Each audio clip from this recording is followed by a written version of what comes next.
ধান ছড়িয়ে ছিটিয়ে আছে, এবার ঝাড়াই করার পালা। কোন টেকনিকে সবচেয়ে সহজে এই সবগুলো এক জায়গায় জড়ো করে এরপর ঝাড়াই করা হবে সেইটাই দেখাবো। প্রথমে এই একটা দড়ি, আমি একটা তার ব্যবহার করছি, এরকম ছোটাও ব্যবহার করতে পারো। আমি তারটা বা ছোটাটা পাতবো, পেতে ধানগুলো আটি আটি এনে এখানে জড়ো করব।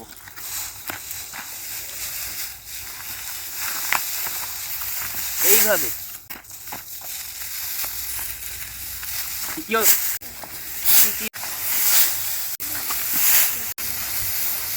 এই জড়ো করে নিলাম। এইবার এই দুটোকে টেনে গায়ের শক্তি দিয়ে কষে বেঁধে নিলাম। বেঁধে নিয়ে এই দু হাতে ধরে কাঁধে ফেলে নাও। এবার চলো।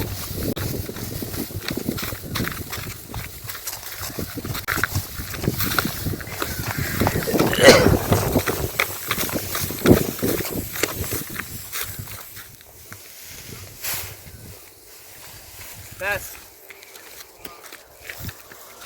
এবার দড়িটাকে টেনে খুলে নাও। আবার সেম জিনিস এইভাবে রিপিট করতে থাকো। দেখো এক সাইডটা প্রায় খালি করে ফেলেছি, এই সাইডটা বাকি আছে, এই সাইডটা পড়বে এই দিকে, দুদিকে জড়ো করব।